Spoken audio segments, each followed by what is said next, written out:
Now we discuss about chemical properties of alkenes. Actual में क्या होता है, अल्केन सैचुरेटेड कंपाउंड्स हैं और नॉन पोलर हैं, इसलिए इनकी रिएक्टिविटी काफी कम होती है, लगभग ना के बराबर होती है।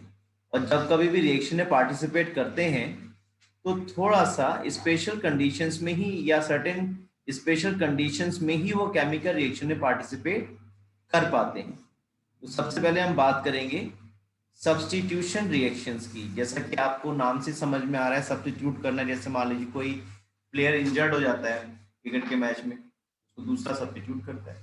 आपके स्कूल में कोई टीचर नहीं आता है तो उसका सब्स्टिट्यूशन लगता है, कोई दूसरा टीचर उसकी जगह क्लास में आता है। उसकी जब टाइम टेबल के हिसाब से क्लास होता है, तो इसी तरह से जो एल्केन्स हैं उसमें एक या एक से ज्यादा हाइड्रोजन एटम को हटा करके हाइड्रोजन एटम आ सकता है, नाइट्रो ग्रुप आ सकता है, सल्फोनिक एसिड ग्रुप आ सकता है, कोई भी ग्रुप आ सकता है। और ऐसी रिएक्शन जिसमें एल्केन्स के हाइड्रोजन को रिप्लेस करके कोई दूसरा एटम या ग्रुप ऑफ एटम सब्स्टिट्यूट होगा, then such reactions are called substitution reaction. उसमें से एक टाइप की जो रिएक्शन है हमारे पास, that are halogenation reaction. Halogenation का मतलब है ऐसी रिएक्शन जिसमें कि हाइड्रोकार्बन्स में जो एल्केन्स हैं उनका H की जगह कोई हैलोजन एटम जो है वो सब्स्टिट्यूट हो जाए। लेकिन ये जो रिएक्शन है, तो जो हैलोजिनेशन है इसमें कोई भी हैलोजन एटम Cl Br जो है वो हायर टेम्परेचर पर या अल्ट्रावायलेट लाइट या सनलाइट की प्रेजेंस में हाइड्रोजन एटम को एल्केन्स में से सब्स्टिट्यूट कर सकता है। देखिए जो रिएक्शंस है कैसे हम पढ़ेंगे इनको। These are certain halogenation reaction. जैसा आप देख पा रहे हो, CH4 क्लोरीन से रिएक्शन करेगा तो CH3Cl।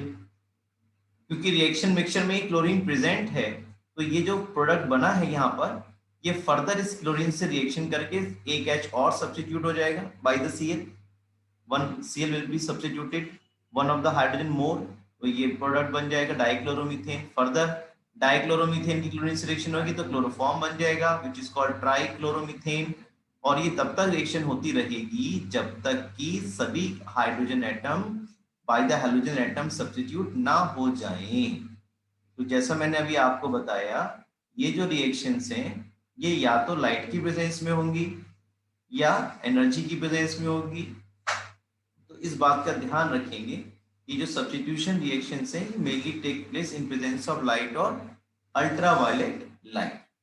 हमारे पास देखिए क्वेश्चन किस तरह से आया करता है। क्वेश्चन हमारे पास ऐसा आता है, form the mon form the mono substituted halogenated product of ethane। यानी कि इथेन के मोनो सब्स्टिट्यूटेड प्रोडक्ट आपको बनाने हैं।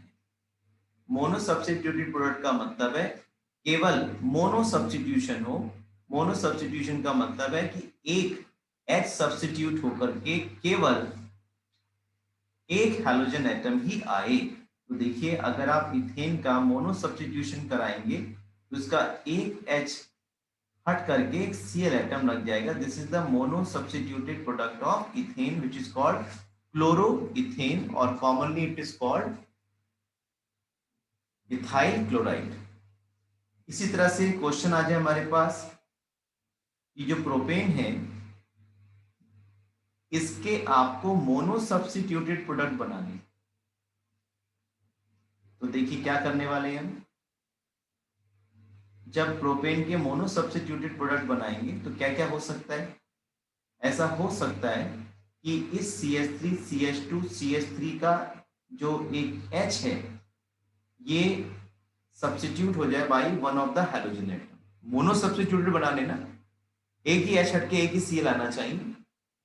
और ऐसा भी पॉसिबल है कि ये सब्स्टिट्यूशन कार्बन नंबर 2 पर भी हो सकता है।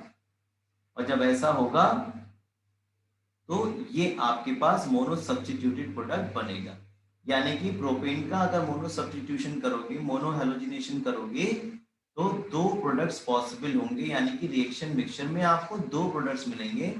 One is 1 chloropropane and second is 2 chloropropane. These are the mono substituted products of propane. अब आपसे कहते हैं भाई डाई सब्स्टिट्यूटेड प्रोडक्ट बनाइए प्रोपेन के, तो कैसे बनेंगे? डाई सब्स्टिट्यूटेड प्रोडक्ट का मतलब है दो हैलोजन एटम हटे और दो हाइड्रोजन एटम्स हटे और दो हैलोजन एटम जो है उनकी जगह आ जाएंगे। तो देखिए, अगर आप डाई सब्स्टिट्यूटेड प्रोडक्ट बनाते हैं, यहाँ पे एच न्यू भी लिखा मिल सकता है, लाइट भी लिखी मिल सकती है, एनर्जी भी लिखी मिल सकती है, फोटोन भी लिखा मिल सकता है। देखिए, एक तो प्रोडक्ट ऐसा बन सकता है कि जो CH3 है ये वाला, इसके दो H हटे और दो हैलोजन एटम इसमें सब्स्टिट्यूट हो जाए, दैट इज 1,1 डाइक्लोरोप्रोपेन। एक तो डाई हेलोजिनेशन यहाँ पॉसिबल है। ऐसा भी हो सकता है कि जो ये कार्बन नंबर 2 है, जो कार्बन नंबर 2 है, इस पर दो जो हैलोजन एटम्स हैं वो सब्स्टिट्यूट हो जाए इस तरह से, दो H हट के दो Cl आ जाए यहाँ पर, ये CH3 ऐसा सच रहेगा। ऐसा भी हो सकता है कि एक H जो है वो कार्बन नंबर 1 का और एक H जो है कार्बन नंबर 3 का सब्स्टिट्यूट हो जाए, क्योंकि डाई हेलो सब्स्टिट्यूटेड प्रोडक्ट बनाने में। और एक पॉसिबिलिटी क्या है, एक पॉसिबिलिटी ये भी है कि कार्बन नंबर 1 और कार्बन नंबर 2 के एक एक H एटम रिप्लेस हो जाए और उनकी जगह एक एक हैलोजन एटम आ जाए। यानी कि जब आप प्रोपेन का डाई हेलो सब्स्टिट्यूटेड प्रोडक्ट बनाएंगे तो ऐसे चार प्रोडक्ट्स पॉसिबल हैं। ऐसे चार प्रोडक्ट्स पॉसिबल हैं। फर्स्ट इज 1,1 डाइक्लोरोप्रोपेन, सेकंड इज 2,2 डाइक्लोरोप्रोपेन और थर्ड है 1,3 डाइक्लोरोप्रोपेन एंड द फोर्थ इज 1,2 डाइक्लोरोप्रोपेन। एक बात यहाँ पर और सीखते हैं हम लोग, अगर किसी एक कार्बन एटम पर ही दो हैलोजन एटम हो, जैसे ये वाली कंडीशन है, कार्बन नंबर 1 पे दो हैलोजन एटम है, ऐसे कंपाउंड्स आपके कहलाते हैं gem dihalide. This is an example of gem dihalide. इसी तरह से अगर दो एडजेसेंट कार्बन एटम पर, जैसे यहाँ पे कार्बन नंबर 1 और कार्बन नंबर 2 पर दो हैलोजन एटम्स आते हैं, तो इसको हम बोलते हैं vicinal dihalide. It is a type of vicinal डाइहैलाइड।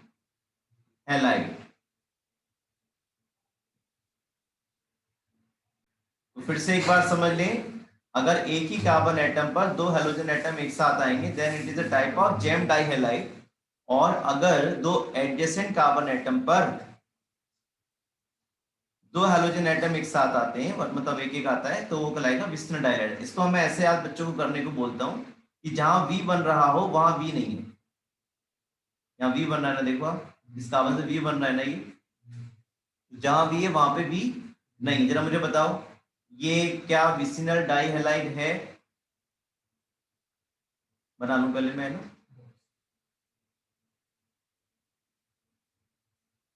क्या ये विसिनल डाइहैलाइड है? क्या ये जैम डाइहैलाइड है? No sir, neither it is a vicinal nor a gem dihalide. इसके बारे में क्या ख्याल है आपका? इज इट अ विसिनल और gem? Very good, gem dihalide है। It is a gem dihalide. जहां वी बनने के चांस, वी तो बन सकता है ना यहाँ पे ऐसे, ये सी ध्यान लगा के ऊपर लगा दो, वी बन सकता था ना। तो ये आपका जैम डाइहैलाइड है। और बताएं क्या ये जैम डाइहैलाइड है या नहीं है?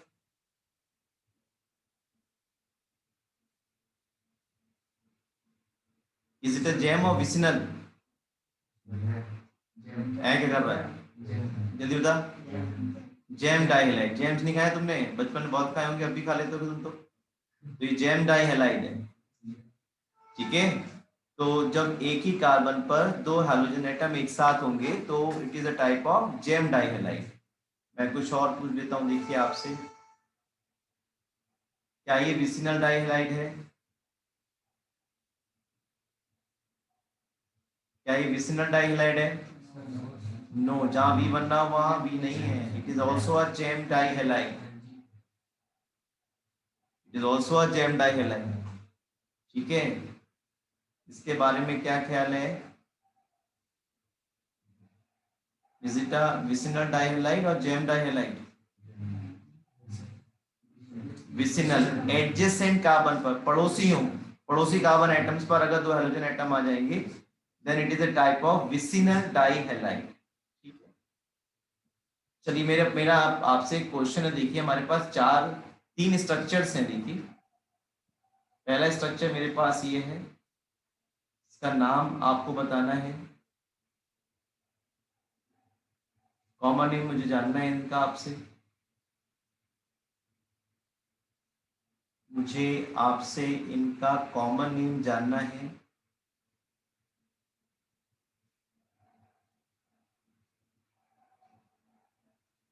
जल्दी जल्दी बता दें। फर्स्ट वाला बताओ बेटा। वेरी गुड, नॉर्मल पेंटेन और एन पेंटेन चलेगा। यस, इट इज आइसोपेंटेन, बिल्कुल ठीक आपने बताया। दिस इज आइसोपेंटेन और नियोपेंटेन। आपको कई बार बताया गया है, अगर केवल मिथाइल की ब्रांचिंग कार्बन नंबर 2 पर होती है then it is called iso, और अगर किसी कार्बन नंबर 2 पर दो बार मिथाइल ग्रुप ब्रांचिंग में हो then it is called neo, और टोटल कार्बन काउंट होंगे तो इसलिए इट इज नियोपेंटेन। अब मेरा क्वेश्चन ये है आपसे कि इन ए बी सी स्ट्रक्चर्स में से, this is A, let's say this is B and this is C, इन ए बी सी स्ट्रक्चर्स में से कौन सा ऐसा स्ट्रक्चर है जिसका मोनो क्लोरो सब्स्टिट्यूशन करने पर 3 प्रोडक्ट्स पॉसिबल हैं? इन तीनों में से कौन सा ऐसा स्ट्रक्चर है जिसका अगर मोनोक्लोरो सब्स्टिट्यूशन कराएं, मोनो हेलोजिनेशन कराएं तो 3 प्रोडक्ट्स पॉसिबल हो? ऐसा इन तीनों में से कौन सा स्ट्रक्चर है?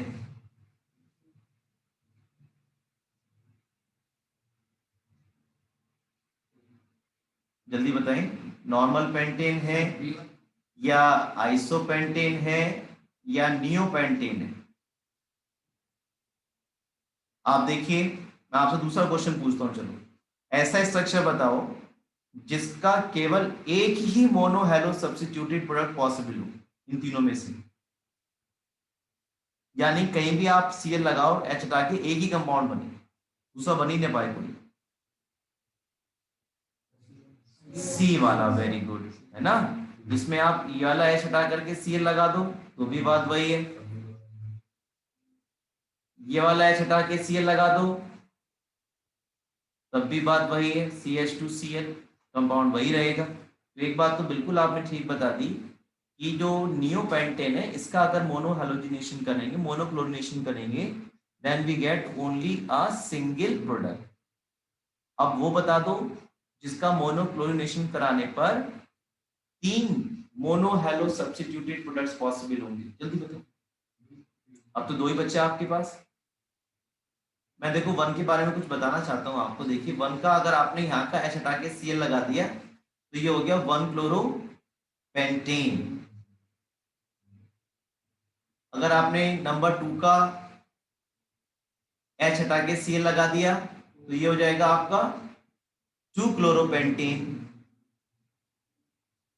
अगर आपने कार्बन नंबर 3 का एच हटा करके सीएल लगा दिया तो ये हो जाएगा 3 क्लोरोपेंटेन। और अगर नंबर 4 जिसको हम बोल रहे हैं इसका एच हटा के सीएल लगाया अगर तो 2 क्लोरोपेंटेन। और अगर नंबर 5 जिसे हम बोल रहे हैं उसका एच हटा के क्या तो 1 क्लोरोपेंटेन। तो आपकी बात समझ में आ गई कौन सा ऐसा स्ट्रक्चर है जिसका मोनोक्लोरिनेशन पर 3 प्रोडक्ट्स पॉसिबल होंगे, दैट इज नॉर्मल पेंटेन।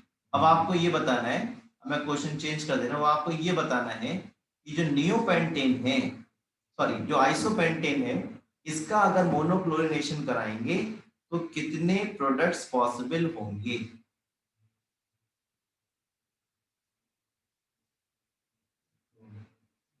इसको 3 बोल देता हूँ, इसको 4 बोल देता हूँ, बताएं। वेरी गुड, कितने होंगे 4। देखो एक कैसे बनेगा, एक तो ये बनेगा 1 क्लोरो 2 मिथाइल ब्यूटेन। दूसरा क्या बनेगा देखिए 2 क्लोरो, एल छटेगा, एल छट जाएगा, सी एल आ जाएगा, 2 क्लोरो 2 मिथाइल ब्यूटेन। थर्ड क्या बनेगा, हाँ ये बात अच्छी बात उन्होंने बताई, तो नंबरिंग फिर यहां से हो जाएगी बच्चों 2 क्लोरो 3 मिथाइल ब्यूटेन। बिल्कुल ठीक आपने बताया। और अगर आप नंबर 4 वाला एच हटा के सी एल लगाओगे, ये वाली कंडीशन करोगे, तो 1 2 3 4 1 क्लोरो 3 मिथाइल ब्यूटेन, यानी कि जो आइसोपेंटेन है, अगर आप इसका मोनोक्लोरिनेशन कराएंगे तो आपको कितने, यस 4 मोनो सब्स्टिट्यूटेड प्रोडक्ट्स मिलेंगे। देखिए जो क्वेश्चन मैंने आपके साथ डिस्कस किया था अभी, ये क्लास 12 का ऑर्गेनिक का फर्स्ट पार्ट चैप्टर है हमारे पास, एनसीईआरटी पार्ट 2 का 10th, उसी का क्वेश्चन दिया था मैंने आपको। Among the isomeric alkanes of molecular formula C5H12 identify one that on photochemical chlorination yields a single monochloride। तो पहले तो आपको C5H12 के जितने भी आइसोमर्स पॉसिबल हैं वो बनाने। देखिए कैसे बनाते हैं आप, आपने एक तो बना लिया नॉर्मल पेंटेन, दूसरा आपने बना लिया आइसोपेंटेन, और थर्ड आपने बना लिया नियोपेंटेन। देखिए क्वेश्चन में क्या आ गया, एक तो आइसोमर्स बना लिया आपने, identify the one that on photochemical chlorination yields a single monochloride। बताओ कौन सा इनमें से, neopentane. 3 isomeric monochlorides normal pentane, 4 isomeric monochlorides isopentene। ठीक है, one more question we discussed, write structures or different dihalogen derivatives of propane। अभी मैंने आपको बताया 4 स्ट्रक्चर्स बने थे उसमें, है ना, 1,1 डाइक्लोरोप्रोपेन, 1,2 डाइक्लोरोप्रोपेन, 2,2 डाइक्लोरोप्रोपेन, 1,3 डाइक्लोरोप्रोपेन, ये सब हमने अभी डिस्कस किया आपके साथ। Identify all the possible monochloro structure isomer expected to be formed on free radical monochlorination of this compound. ठीक है, जहां भी कार्बन पर H है, हर कार्बन का जो H है उसको सब्स्टिट्यूट करके आपको एक हैलोजन एटम लगाना है, तो आपको 4 डिफरेंट टाइप्स ऑफ प्रोडक्ट्स यहाँ पे मिलेंगे। इसके आप बना के देख लीजिएगा, 4 आपको सब्स्टिट्यूटेड प्रोडक्ट्स मिलेंगे मोनोक्लोरिनेशन। देखिए ये प्रॉब्लम देखिए 10.5, a hydrocarbon C5H10 does not react with chlorine in dark but gives a single monochloro compound in bright sunlight। जब भी ब्राइट सनलाइट की बात आएगी तो पक्की बात है कि सब्स्टिट्यूशन हो रहा होगा। सब्स्टिट्यूशन होता है तो क्या होता है, H हट के Cl आता है या Br आता है, जो भी हाइड्रोजन होगा। Identify the hydrocarbon. अब ये दिक्कत ये है बच्चों को कि C5H10 जो जनरल फॉर्मूला है, this is the general formula of alkenes. C5H5 ये जनरल फॉर्मूला किसका है, एल्कीन का है। तो अब बच्चे कहते हैं भाई अगर एल्कीन है हमारे पास इस तरह से CH3 CH, suppose CH2 CH2 CH double bond CH2, ये आपके सामने C5H10 है। तो अगर आप इसका मोनोक्लोरिक सब्स्टिट्यूशन कराओगे तो कितने प्रोडक्ट पॉसिबल है, एक बार Cl यहाँ आ सकता है, एक बार यहाँ आ सकता है, छट के एक बार यहाँ आ सकता है। ठीक है, तो 3 प्रोडक्ट्स पॉसिबल है, लेकिन इन्होंने क्या कहा, but gives a single monochloro compound. कैसे दे रहा है, सिंगल मोनोक्लोरो कंपाउंड, तो ये तो कंपाउंड नहीं है।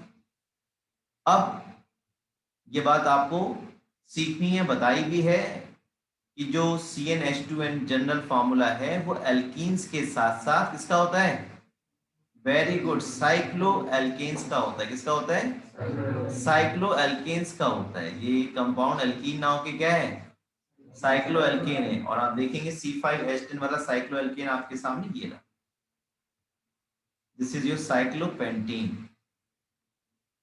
और जब आप इसका क्लोरीनेशन कराएंगे ब्राइट सनलाइट में, जैसे आज हमारे यहाँ ब्राइट सनलाइट नहीं है, हम नहीं करा सकते, लेकिन जब होगी तो कराएंगे। तो देखिए क्या होगा, कहीं का भी एक एच हटा करके आप सीएल लगा देंगे, सारी पोजीशन आइडेंटिकल है, जहां भी सीएल लगाओगे इट वुड बी ओनली क्लोरोपेंटेन। तो ये बात ध्यान रखेंगे, जो जनरल फार्मूला एल्कीन्स का है वही जनरल फार्मूला साइक्लो एल्केन्स का भी होता है, तो इसकी तरफ भी आपको सोचना पड़ेगा।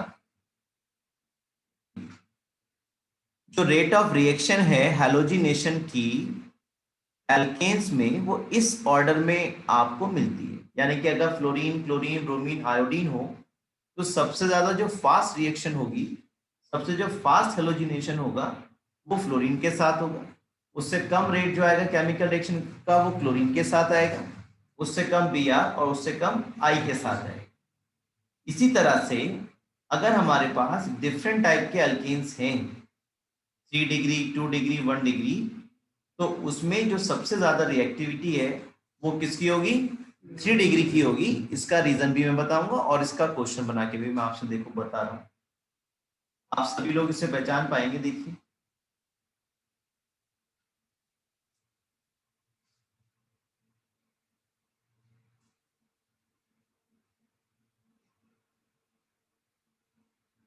ये कंपाउंड है हमारे पास, this is 2 methyl propane, simply 2 methyl propane.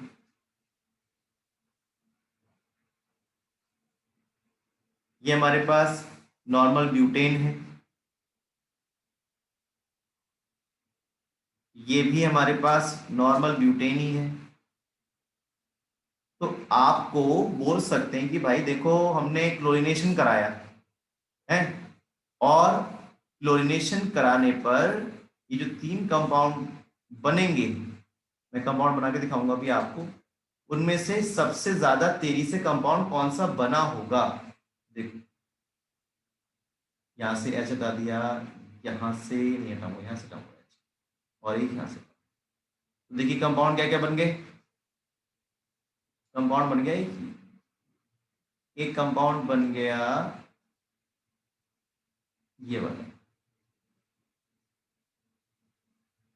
एक कंपाउंड बन गया ये वाला, और एक कंपाउंड बन गया। तो पूछेंगे भाई सबसे ज्यादा तेजी से कौन सा बना होगा एबीसी में से, the rate of formation of ABC would be in the order. किस तरह का अल्काइल है बच्चों, ये कैसा है, ये कैसा है 1 डिग्री। तो सबसे ज्यादा तेजी से कौन सा बना होगा,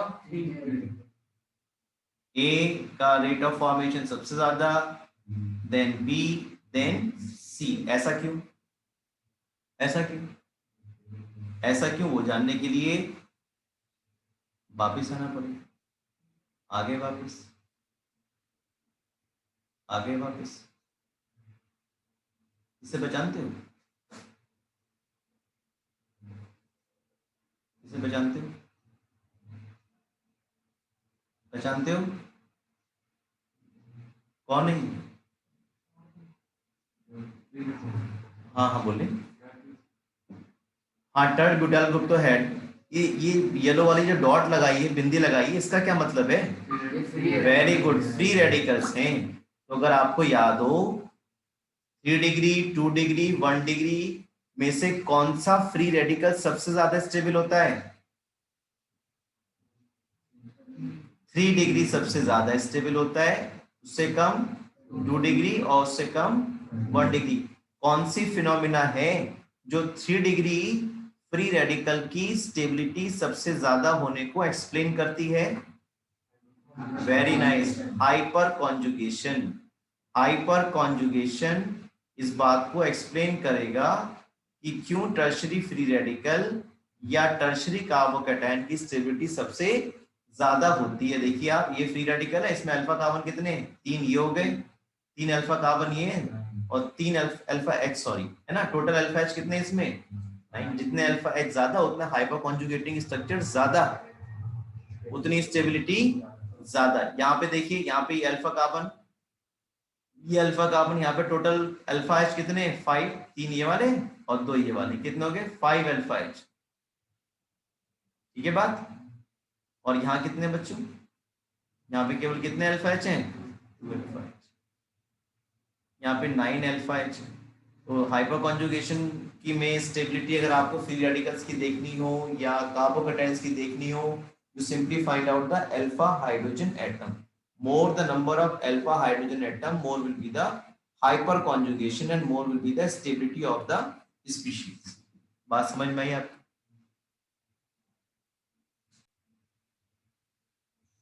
Fluorine is too violent to be controlled. यार फ्लोरीन की रिएक्शन तो इतनी वायलेंट होती है कि उसे कंट्रोल करना मुश्किल होता है, इसलिए आपकी जो बुक्स हैं उसमें जनरली फ्लोरीन की रिएक्शंस आपको रेयरली लिखी मिलेंगी जो कि सब्स्टिट्यूशन रिएक्शंस होंगी। रीजन यही है कि जो फ्लोरीन की रिएक्शन है वो बहुत वायलेंट होती है। तो ऐसा नहीं कि बुक में लिखने से वो वायलेंट हो जाएगी, बुक में लिखने से क्या दिक्कत है, लेकिन फिर भी क्योंकि प्रैक्टिकली पॉसिबल नहीं है तो इसलिए एग्जाम्पल्स भी आपको कम से कम दिए गए हैं फ्लोरिनेशन वाले। Iodine is very slow and a reversible reaction. It can be carried out in the presence of oxidizing agent like HNO3 and HiO3. जब हम आयोडीनेशन कराते हैं तो एक दिक्कत हमें यह आती है कि रिएक्शन कैसी रिवर्सिबल है कि CH4 ने आयोडीन से रिएक्शन किया, CH3I बन गया, HI बन गया, फिर से ये रिएक्शन क्या हो, बैकवर्ड डायरेक्शन में होगी, फिर से ये कंपाउंड बन गया। तो क्या करते हैं कि रिएक्शन बैकवर्ड डायरेक्शन में ना हो, ये जो रिएक्शन आप देख रहे हो ये हम HiO3 या HNO3 की प्रेजेंस में कराते हैं जो बहुत बढ़िया ऑक्सीडाइजिंग एजेंट की तरह काम करते हैं, जो बहुत बढ़िया ऑक्सीडाइजिंग एजेंट की तरह काम करते हैं। क्या होगा, ये जो HI बना है ना, ये H पॉजिटिव I नेगेटिव, इस I नेगेटिव को ये कन्वर्ट कर देंगे किसमें, I2 में, यानी कि ये HI अवेलेबल नहीं रहेगा रिवर्सिबल रिएक्शन करने के लिए। क्या करेगा ये ऑक्सीडाइजिंग एजेंट, जो HI as a byproduct बन रहा है उसको ये ऑक्सीडाइज कर देगा। यहाँ पे ऑक्सीडेशन नंबर कितना I नेगेटिव का, I का -1 है, यहाँ कितना है 0 है। तो ये HiO3 HNO3 कैसे हैं, बढ़िया ऑक्सीडाइजिंग एजेंट है, और जो HI बन रहा है एज ए बाई प्रोडक्ट उसके I नेगेटिव को किसमें ऑक्सीडाइज कर देगा, I2 में कर देगा। प्रॉब्लम सॉल्व हो गई। तो यही बात की, iodine is very slow and a reversible reaction and it should be carried out in the presence of oxidizing agents like HiO3 और HNO3। तो ये क्वेश्चन नीट में जेई में आ जाते हैं, इसीलिए कहते हैं एनसीईआरटी पढ़ना बहुत जरूरी है। जो बच्चा ये लाइन स्किप कर देगा, इतना आसान क्वेश्चन आ गया, why the iodination is carried out in presence of HNO3 और HiO3, ऑप्शन दिया होगा reducing agent, oxidising agent, both oxidising reducing, एक आध कुछ और लगा दिया। तो क्योंकि अच्छा ऑक्सीडाइजिंग एजेंट है, और कभी कभी रीजन भी लिखते हैं because it oxidises I negative form to I2। ये बड़ी इंपॉर्टेंट सी बात है कि जो हैलोजिनेशन की रिएक्शन है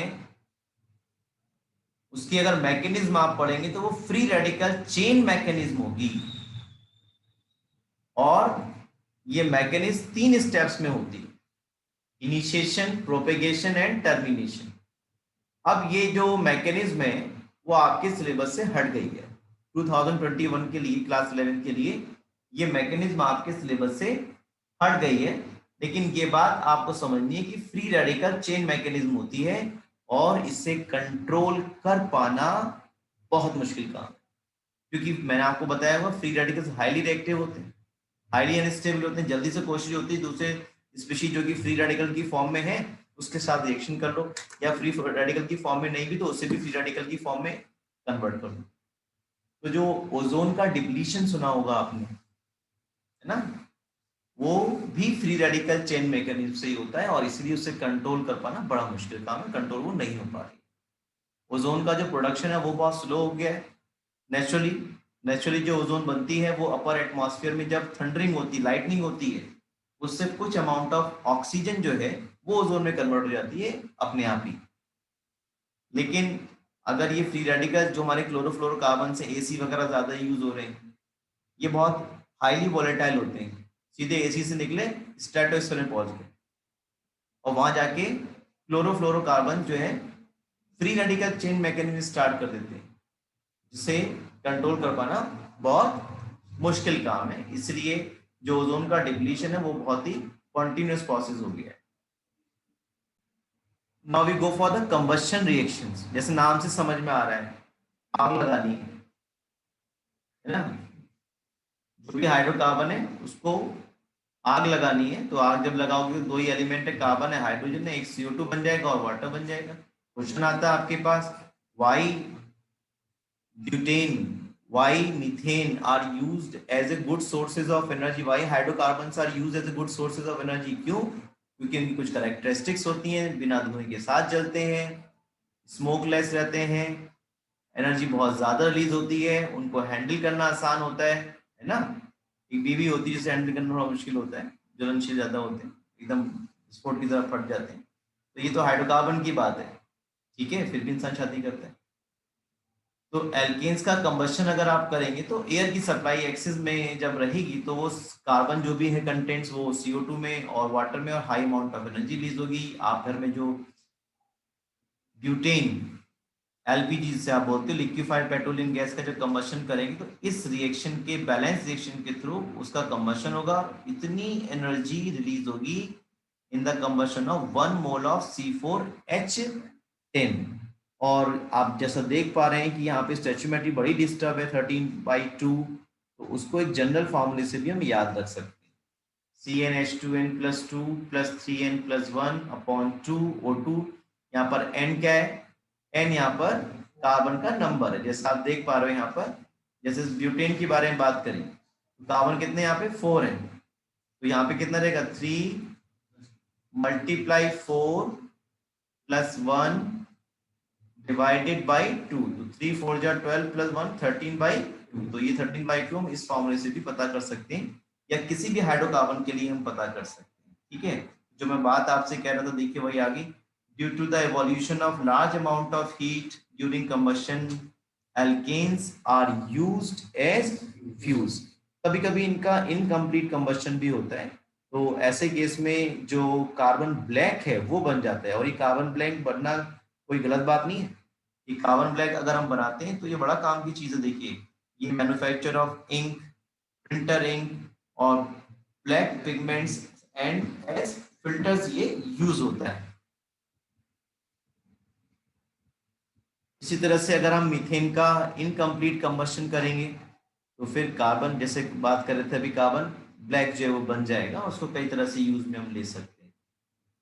कंट्रोल्ड ऑक्सीडेशन, देखिए कंबशन में और ऑक्सीडेशन में फर्क है।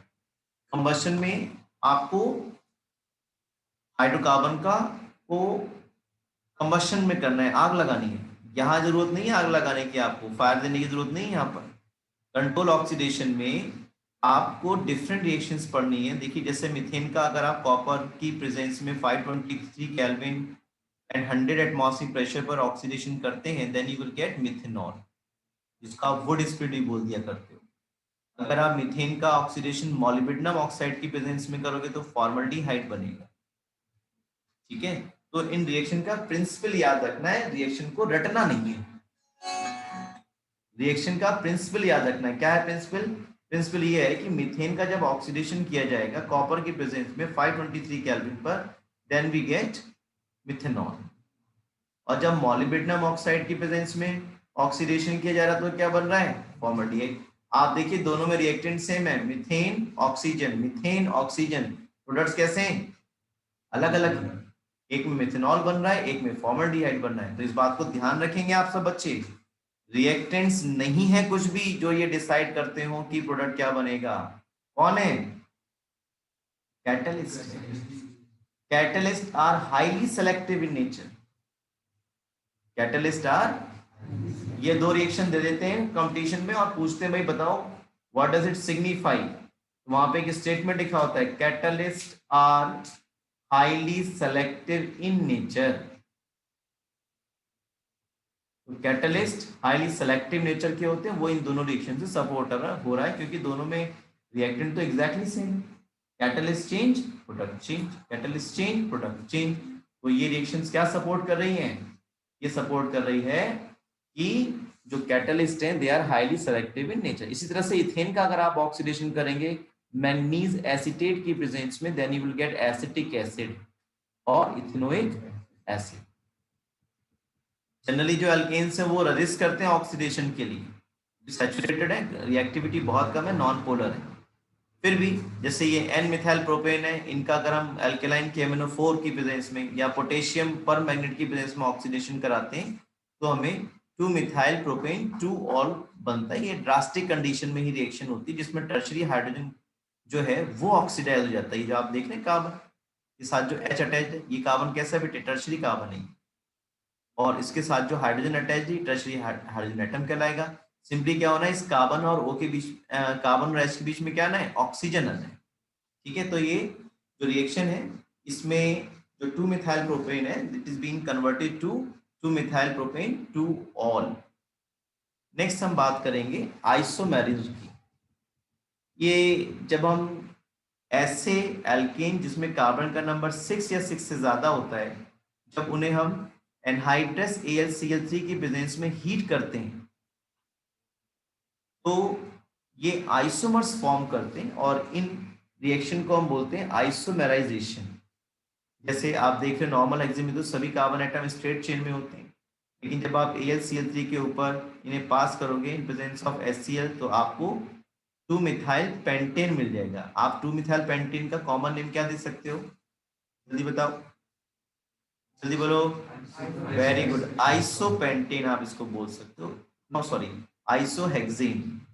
टोटल कार्बन काउंट होंगे ना बच्चों, दिस इज आइसोहेक्सेन। और इसे आइसोहेक्सेन नहीं बोल सकते क्योंकि इसमें जो मिथाइल ग्रुप जा रहा है that is going at number 3। ये आपका क्या हो जाएगा, 3 मिथाइल पेंटेन। नेक्स्ट हम बात करेंगे एरोमेटाइजेशन की। बड़ी इंपॉर्टेंट रिएक्शन है और बड़े काम की भी है।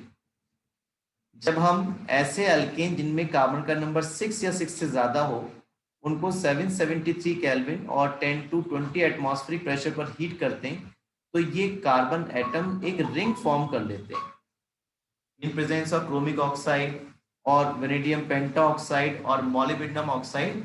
ये सब कंबाइन होकर के जो डीहाइड्रोजनेशन में जाते हैं, डीहाइड्रोजनेशन का मतलब है हाइड्रोजन को रिमूव कर देंगे। इन सभी में से यहाँ से ये एक एक H चला जाएगा और CH3 वाले में से 2 H चले जाएंगे। ऐसा होने पर हमें एक एरोमेटिक रिंग जो कि बेंजीन है वो मिलता है और इसीलिए इस रिएक्शन को हम बोलते हैं एरोमेटाइजेशन और रीफॉर्मिंग। तो एरोमेटाइजेशन तो बच्चों को याद रहता है लेकिन रीफॉर्मिंग बच्चे भूल जाते हैं। रीफॉर्मिंग का मतलब है जो नॉर्मल हेक्सेन है वो रीफॉर्म हो गया और रीफॉर्म हो गया उसने क्या बनाया, बेंजीन। इनमें से कोई सा भी कैटलिस्ट हम ले सकते हैं, बहुत ही अच्छी रिएक्शन है। इट इज कॉल्ड एरोमेटाइजेशन और रीफॉर्मिंग। इसमें एक रिएक्शन मैं आपको और बता देता हूँ। देखिए, अगर हमारे पास कंपाउंड हेक्सेन की जगह हो हेप्टेन, यानी कार्बन कितने हो, 7 हो, CH3 CH2 CH2 CH2 CH2 कितने हो गए, 5 हो गए, 1 2 3 4 5 6 7। और इसको हम वेनेडियम पेंटाऑक्साइड के ऊपर पास करें, है ना, 773 केल्विन पर और 1 to 10 to 20 एटमॉस्फेरिक प्रेशर पर, तो जो एक्स्ट्रा कार्बन आया ये रिंग के बाहर आ जाएगा। ये जो 6 कार्बन है ये तो रिंग में चले जाएंगे और ये जो 7th कार्बन है ये रिंग के बाहर आ जाएगा और you will gate methyl benzene, you will gate methyl benzene और इसको आप क्या बोल देते हो, टॉलीन। ठीक है, तो ये भी रिएक्शन हो सकती है। एक और कार्बन आता तो इथाइल बेंजीन बन जाता, राइट, ऐसे भी आप सीख सकते हो। रिएक्शन विद स्टीम भी समझ लेते हैं। देखिए, अगर हम हाइड्रोकार्बन्स को स्टीम के साथ निकल कैटलिस्ट के ऊपर पास करें इतने हाई टेम्परेचर पर, then we get a combination of CO and H2 and this combination is called syngas। what is called syngas और वाटर गैस भी इसको हम बोल देते हैं। This combination is called syngas और वाटर गैस। syngas इसको इसलिए बोल दिया क्योंकि ये जो कॉम्बिनेशन है CO और H2 का, ये large number of organic compounds को सिंथेसाइज करने के लिए यूज में आता है, इसलिए इस कॉम्बिनेशन को हम बोल देते हैं syngas या सिंथेसिस गैस। ये पायरोलिसिस जो है ये आपके सिलेबस से हट गया है तो ये हमें नहीं पढ़ना है। ठीक है, पायरोलिसिस आपके सिलेबस से हट गया है तो ये केमिकल रिएक्शन से फिर कंफर्मेशन की बात हम बाद में करेंगे।